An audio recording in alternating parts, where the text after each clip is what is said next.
answer this one. Find the product of 4x over 3y and 3x squared y squared over 10. Okay, so kopyahin muna natin yan. Si 4x over 3y. So, find the product, meaning i-multiply natin yan. So, 3x squared y squared over 10.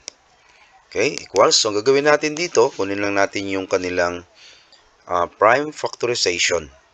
So, ito yung 4x. So, prime factorization ng 4 is 2 times 2 times x. Di ba?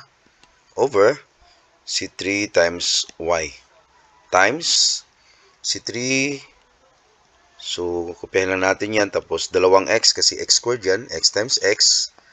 Tapos, dalawang y. Y times y kasi y squared. Over 10. So, yung prime factorization ng 10 is 2 times 5. Okay? So, dito tayo sa baba. Equals. Cancel natin itong 2. Saka isang 2. Isang 3. Saka isang 3. Isang y. At isang y. So, yung naiwan. 2. Tapos, tatlong x. 1, 2, 3. So, 2x cube.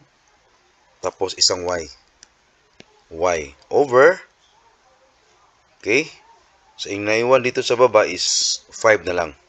Or sa denominator, 5. So, sa choices natin, 2x cube y over 5. So, letter D is the correct answer.